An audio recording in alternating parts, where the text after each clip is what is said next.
Tahun 1944. Perang Dunia Kedua berkecamuk di Pasifik, dan Jepang menghadapi kekalahan.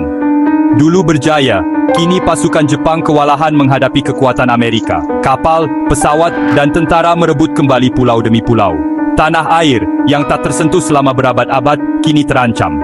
Pilot-pilot berpengalaman Jepang sudah tiada, kapal-kapal terbaik mereka tenggelam, dan sumber daya menipis. Pilot-pilot muda, yang baru sedikit terlatih, menerbangkan pesawat-pesawat usang, melawan musuh yang tak kenal lelah.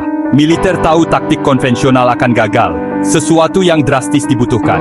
Dalam keputusasaan, strategi baru muncul, bukan untuk kemenangan, tapi untuk menghindari menyerah. Rencananya, mengubah pilot dan pesawat menjadi rudal yang dipandu manusia. Ini bukan sekadar taktik, tapi tindakan terakhir yang tragis, yang akan menentukan pertahanan terakhir Jepang. Para pemimpin berharap pengorbanan ini akan mengejutkan musuh, dan melindungi tanah air mereka. Nasib sebuah bangsa, kini bergantung pada pengorbanan tertinggi, para pemudanya. Kamikaze lahir dari rasa takut, kebanggaan, dan penolakan untuk menerima kekalahan. Nama kamikaze berarti angin ilahi, diambil dari legenda di mana Topan menyelamatkan Jepang dari invasi Mongol. Pada tahun 1944, menghadapi kehancuran, para pemimpin Jepang memohon keajaiban kuno ini.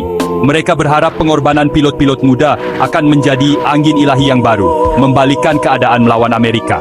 Kamikaze adalah strategi militer dan simbol harapan, keberanian dan penyelamatan bangsa. Secara resmi disebut Tokubetsu Kogekitai, atau unit serangan khusus. Dunia mengingat mereka sebagai kamikaze.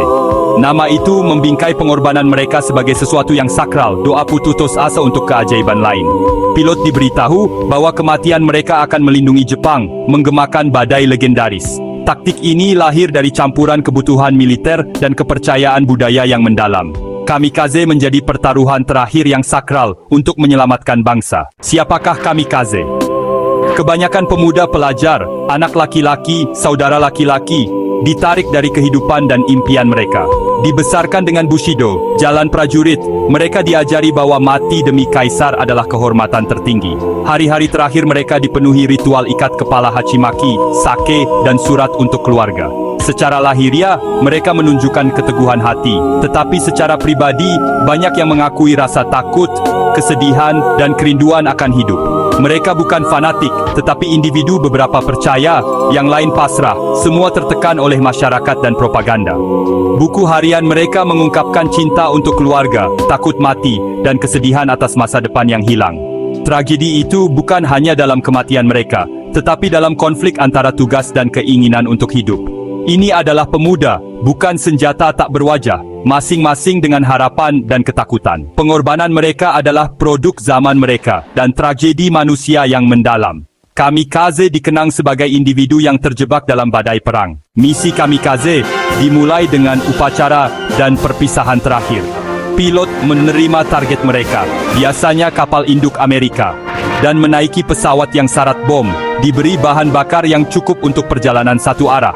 Mereka membungkuk ke arah kaisar, membawa foto keluarga, dan lepas landas mengetahui bahwa mereka tidak akan kembali. Dikawal oleh pesawat tempur, mereka menghadapi pertahanan Amerika yang mematikan, radar, pencegat, dan tembakan anti pesawat. Banyak yang ditembak, jatuh sebelum mencapai target mereka. Mereka yang berhasil menerobos menukik dengan kecepatan penuh ke arah kapal musuh, bertujuan untuk kehancuran maksimum. Dampaknya menghancurkan ledakan, api, kekacauan digeladak di bawah. Bagi pilot, itu adalah tindakan terakhir dari keyakinan, pelatihan, dan pengorbanan. Setiap misi adalah upaya putus asa untuk mengubah jalannya perang dalam satu momen tunggal yang penuh kekerasan. Perjalanan kamikaze berakhir dalam api, menandai harga tertinggi dari keputusasaan. Serangan kamikaze meneror Angkatan Laut Amerika, merusak dan menenggelamkan banyak kapal, terutama di Okinawa. Dampak psikologisnya luar biasa, menghadapi musuh yang rela mati untuk membunuhmu, mengubah sifat perang. Namun, serangan itu tidak dapat menghentikan kekalahan Jepang. Industri dan kekuatan Amerika sangat besar. Perang berakhir bukan dengan keajaiban, tetapi dengan bom atom dan penyerahan diri. Di Jepang, pilot kamikaze dikenang sebagai generasi yang hilang, korban dari pemerintah yang putus asa, dan perang yang brutal. Surat-surat dan buku harian mereka mengungkapkan harga manusia di balik taktik tersebut. Kamikaze tetap menjadi simbol ekstrem perang, keberanian, tragedi, dan pemborosan nyawa muda. Kisah mereka mengingatkan kita bahwa di balik setiap tindakan perang adalah manusia, dengan harapan dan ketakutan. Warisan kamikaze adalah pelajaran suram tentang harga sebenarnya dari konflik.